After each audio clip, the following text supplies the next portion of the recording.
The year is 2014. Well, actually it's not, but it was when, whilst on holiday by the seaside, a young boy borrowed his mum's phone because he was bored.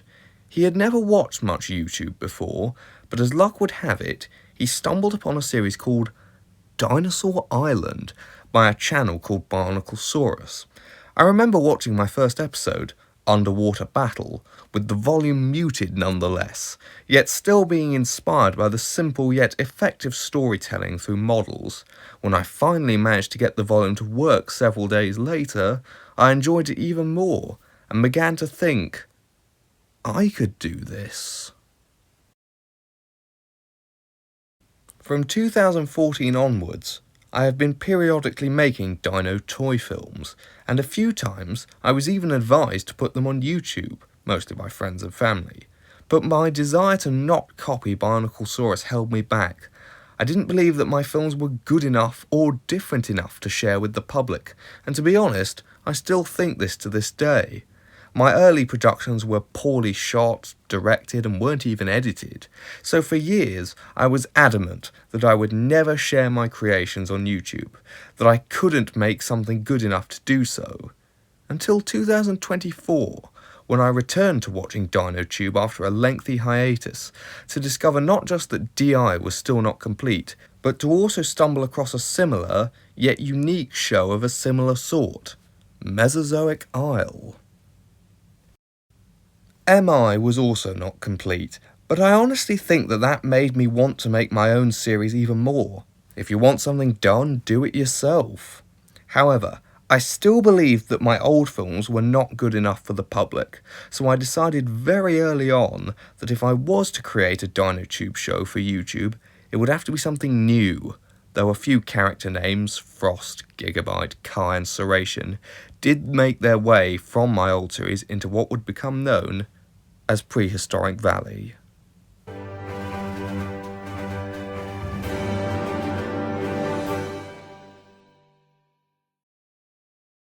When I first decided that I was going to create a series for YouTube, the first big problem I encountered was making my series different enough from the other DI type shows out there.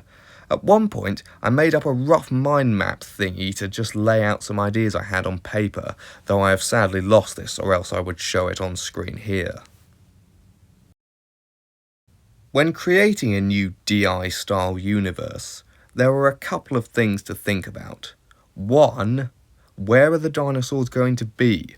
It had to be somewhere isolated. I briefly considered an island, but that had been done to death, and MI's hidden valley made me realise that a valley or gorge could be just as effective at containing prehistoric life. 2. Why/how are there dinosaurs there? I wanted to avoid the typical trend of them surviving the KPG extinction event and somehow lasting till present day. I liked Kikizilla's lore for MI, but I didn't want to copy him directly. The idea of a time rift came from Primeval, but rather than just the time rift being a natural phenomenon, I wanted at least a partial explanation. The idea of the abandoned laboratory appealed to me because I could use it to explain the presence of human objects in the background, like a wall. There was just one thing I didn't like about this lore. Because the dinos were coming straight out of the Mesozoic, they needed to be fairly accurate, but many of my models weren't, or, more importantly, were out of scale with one another. My solution to this was a rather poorly explained phenomenon called TED, or Temporal Evolutionary Distortion. I'll try to explain it here, but it's a bit complicated. Basically, when a creature comes through a time rift, its genes get distorted somewhat, so while it will remain the same, its descendants will evolve much faster. There will be mutations, some good, some bad, and this speeds up the process of evolution, explaining why a lot of the creatures look a bit different to their past selves. However, individuals who came through the rift originally, like Gigabyte, will theoretically look the same as they did in the Cretaceous. Once I had created my setting, it was time to fill it with some characters. However, the characters were originally going to be separated from each other a lot more than they were in the final product. The original idea was to have 3 to 4 main areas of the valley, with different main characters in each area, that largely didn't interact with the characters from other areas. One of the most extreme examples of this was Frost. He was always going to be a character in PV, and was always going to be played by the Carnegie Cryo, but I was originally going to have him very far away from the Forgotten Forest, in a colder place called the Northern Slopes that ended up not making it into the final product, where he would encounter other creatures from colder parts of the Mesozoic, like Kulasuchus, but I struggled to really give him enough to do on his own, because I only had a few figures of cold weather adapted creatures, and one goal I had for this first series was to make it with figures I already had, at the suggestion of someone who I will leave anonymous. One character that also went through quite a few changes, yet whose role stayed very much the same, was Gigabyte.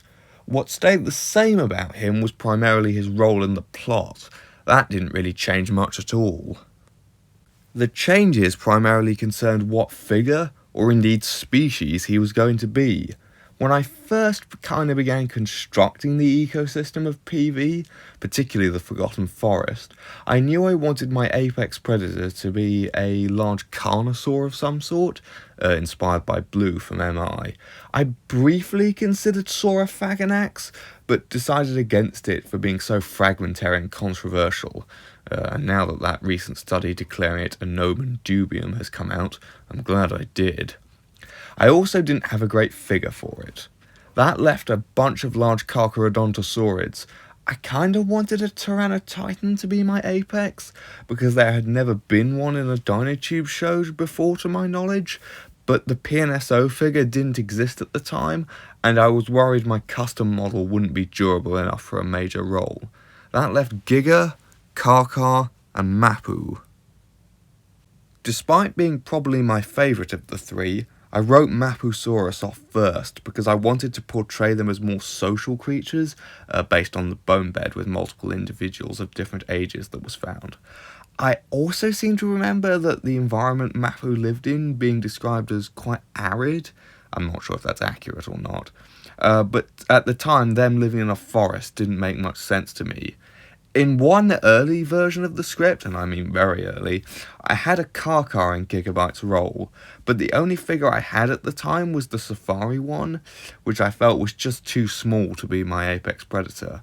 That left me with one option, Giganotosaurus. I had two figures of this species, both very sizable, but interestingly enough, I almost didn't. Back when I was just making dinosaur videos for fun, I lost my Carnegie Giga.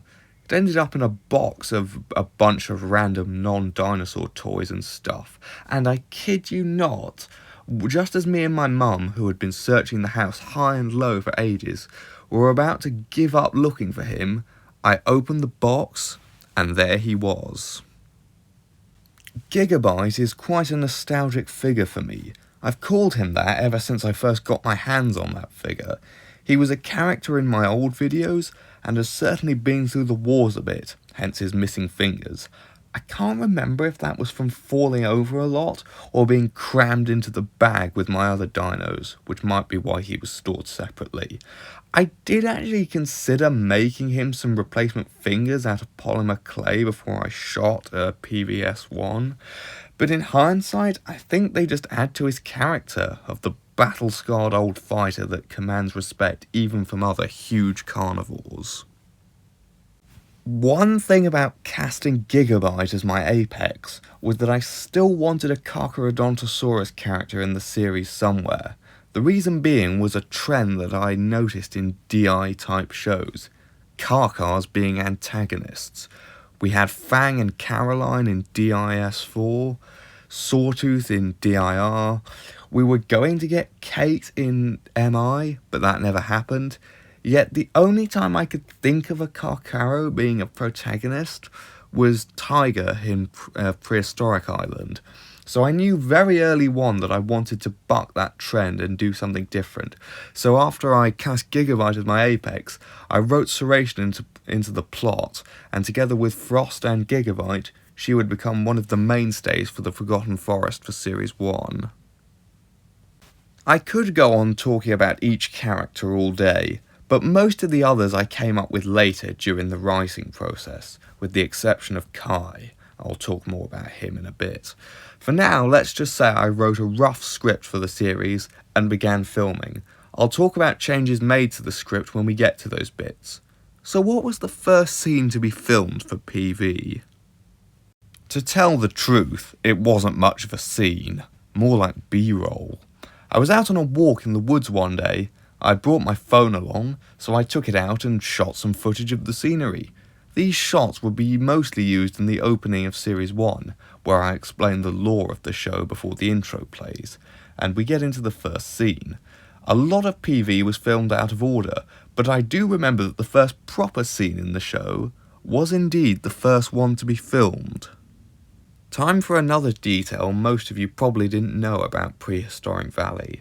The original plan for the location was to film everything in my garden. But, as luck would have it, a beautiful day came around.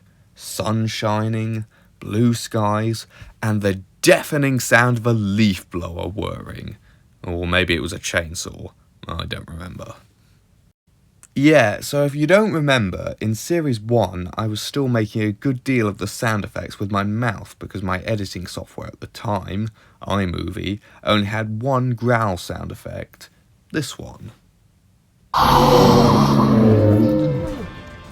That wasn't the best clip of it because it had some of my own homemade sound effects mixed in the background. But I couldn't find a better one in time, so sorry about that. Anyway, I used that sparingly and made the rest of the sound effects with my mouth, meaning that I couldn't have background noise drowning them out.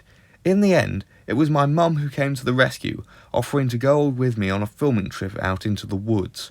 She also helped me out as an extra set of hands on set at points. In quite a few shots in the later series of PV, I had multiple creatures moving at once in the same shot, and when we get there, I will point out some of the ones she helped with. She also has been test watching every episode of PV since the start, and has been hugely supportive of my insane projects from the very beginning, so I feel like she deserves a mention here. In the end, our first shooting trip didn't go particularly well. We spent way too long trying to find a quiet spot in the woods with nice scenery to film at, meaning that in several hours, we only got to film one scene. In the end, I wasn't very happy with some of the shots, so I reshot them whilst filming Frost's intro scene a day or so later. But I do have the original version here, with the original editing and music, but no narration.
Next up is Gigabyte's entrance scene, which is a pretty obvious reference to probably one of my favourite character introductions in DinoTube, Blue's entrance scene from MI. Both characters are played by the Carnegie Giga, and both are introduced at a watering hole, scattering the other creatures at their arrival, which I think is really powerful from a storytelling perspective, because it really sells the power and intimidation of these characters without them actually doing much. Yet you know immediately from the other creatures' reactions that this character is a big deal. I also have a shot taken for this scene that never made it into an episode on account of being out of focus, though it is in the intro for this series.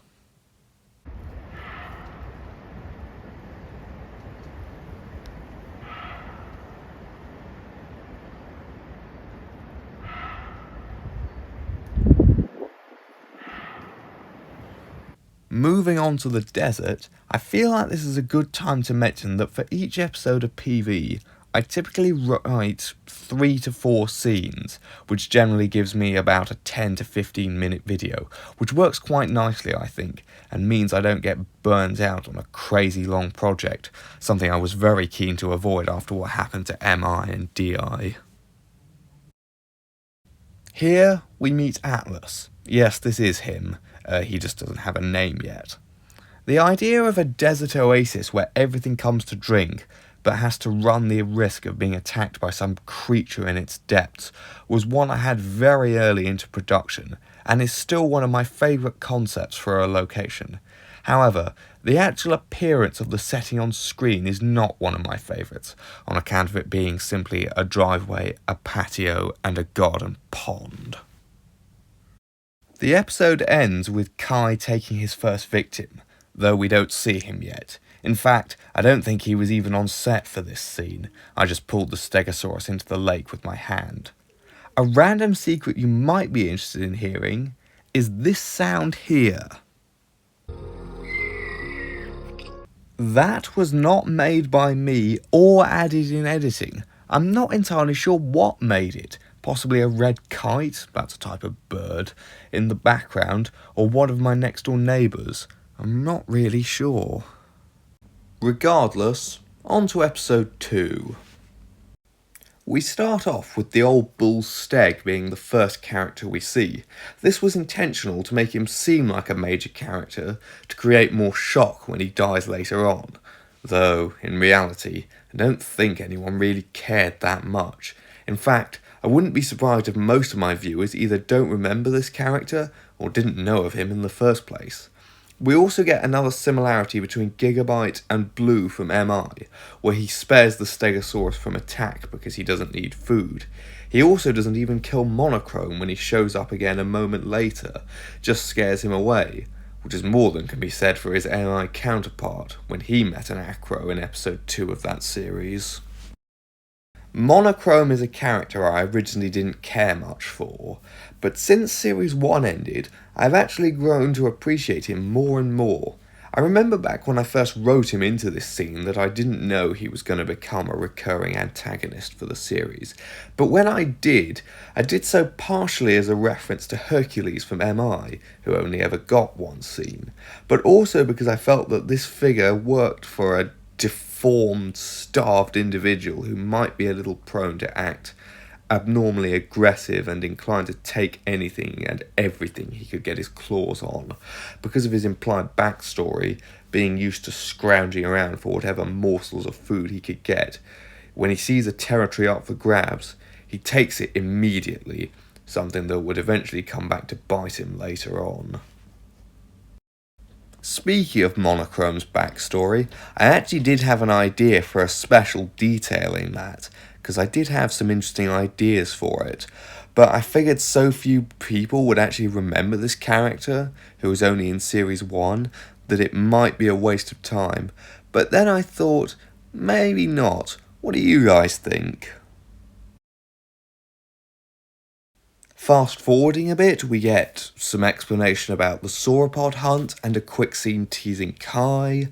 Not much more really to say about this bit.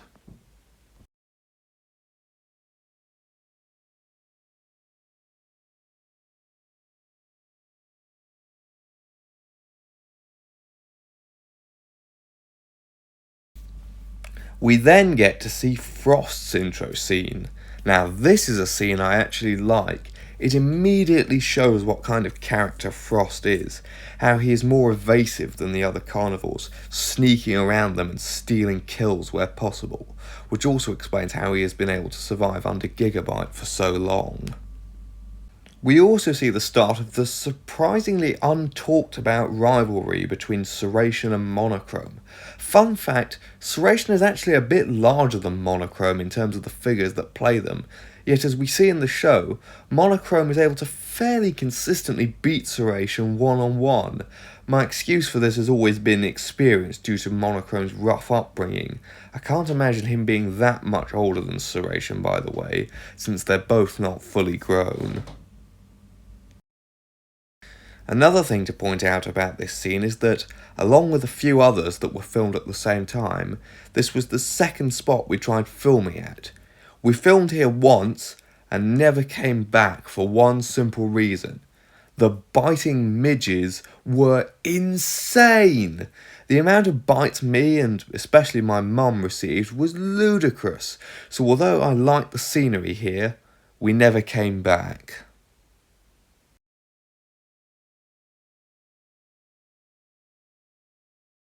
With that, we see Frost make away with the kill, Serration make away with her injuries, and Monochrome make away with nothing at all, which is why he kills the old bull next episode. Or is it the episode after that? Don't remember. Anyway, we get another scene teasing Kai, and that's it, really. So, with that's kind of said, I'm going to leave this episode here, and yeah, see you in part 2.